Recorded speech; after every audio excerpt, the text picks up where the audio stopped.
Santapan Harian, Senin, 28 Juni 2021.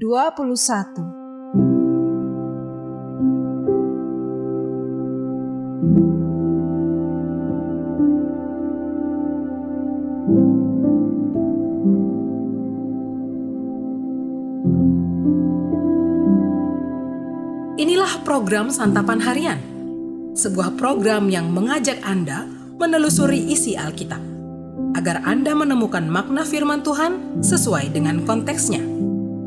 Santapan Harian tertuju bagi Anda yang ingin memiliki kehidupan rohani yang segar, kuat, dan sigap.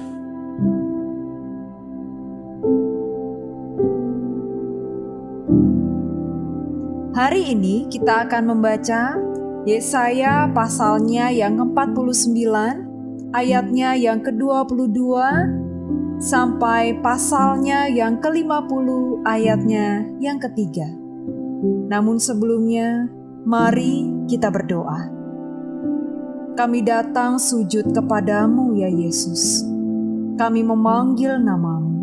Kami rindu Engkau.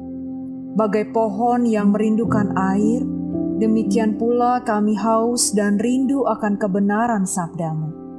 Di dalam terang sabdamu Kristus, kami berteduh. Amin.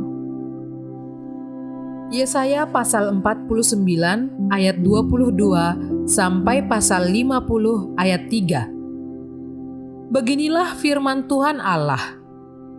Lihat, aku akan mengangkat tanganku sebagai tanda untuk bangsa-bangsa dan memasang panji-panjiku untuk suku-suku bangsa. Maka mereka akan menggendong anak-anakmu laki-laki dan anak-anakmu perempuan akan didukung di atas bahunya. Maka raja-raja akan menjadi pengasuhmu dan permaisuri-permaisuri mereka menjaga inangmu. Mereka akan sujud kepadamu dengan mukanya sampai ke tanah dan akan menjilat debu kakimu. Maka engkau akan mengetahui bahwa akulah Tuhan, dan bahwa orang-orang yang menanti-nantikan aku tidak akan mendapat malu. Dapatkah direbut kembali jarahan dari pahlawan, atau dapatkah lolos tawanan orang gagah? Sungguh, beginilah firman Tuhan, tawanan pahlawan pun dapat direbut kembali, dan jarahan orang gagah dapat lolos. Sebab aku sendiri akan melawan orang yang melawan engkau, dan aku sendiri akan menyelamatkan anak-anakmu. Aku akan memaksa orang-orang yang menindas engkau memakan dagingnya sendiri, dan mereka akan mabuk minum darahnya sendiri, seperti orang mabuk minum anggur baru, supaya seluruh umat manusia mengetahui bahwa aku, Tuhan, adalah juru selamatmu dan penebusmu, yang maha kuat, Allah Yakub. Beginilah firman Tuhan. Di manakah gerangan surat cerai ibumu? Tanda aku telah mengusir dia? Atau kepada siapakah di antara penagih hutangku aku pernah menjual engkau? Sesungguhnya oleh karena kesalahanmu sendiri kamu terjual, dan oleh karena pelanggaranmu sendiri ibumu diusir.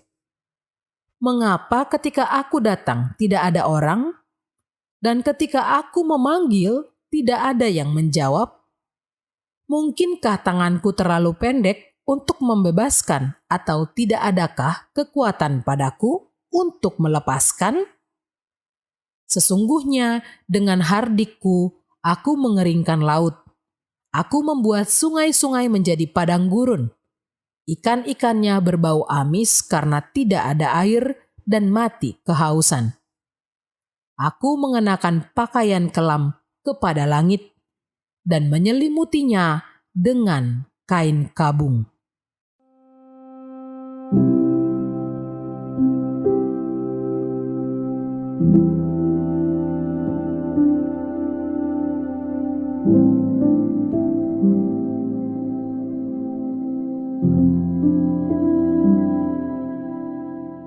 Sahabat Santapan Harian, Apa reaksi kita ketika kita berutang dan menderita karenanya?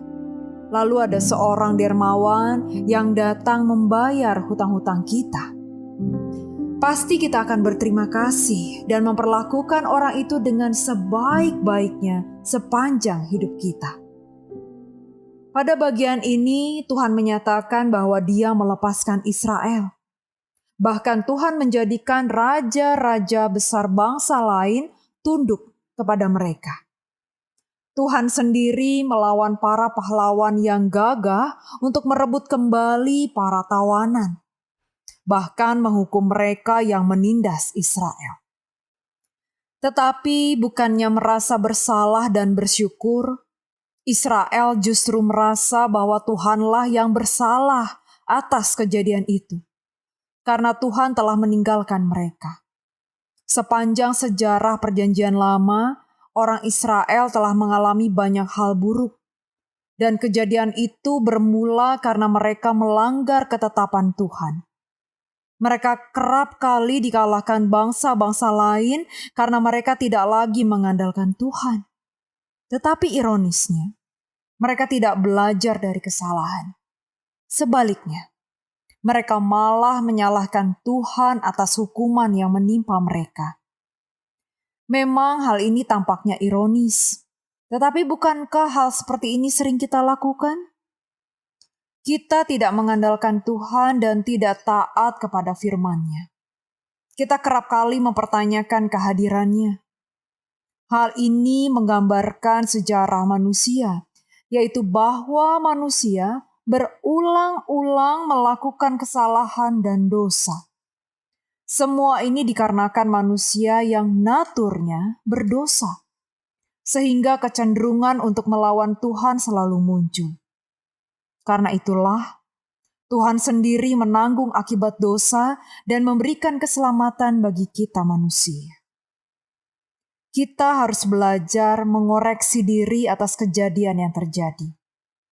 Daripada terburu-buru menyalahkan Tuhan, kita perlu berpikir dan merenung tentang kesalahan kita sendiri. Tuhan selalu baik kepada manusia. Dialah juru selamat dan penebus kita. Akuilah di hadapan Tuhan bahwa kita penuh akan dosa, dan bersyukurlah kepadanya atas anugerahnya yang ajaib dan indah. Mari kita berdoa. Saat sunyi dan teduh, kami melihat kembali tapak langkah kami di sepanjang jalan yang telah kami lalui. Seringkali kami mengabaikan kasih setia-Mu ya Tuhan. Kami mengutamakan kehendak kami daripada kehendak-Mu. Sungguh, kami menyesali. Ampuni dan kasihanilah kami ya Kristus. Di dalam anugerah kasih-Mu Kristus, kami bertelut. Amin.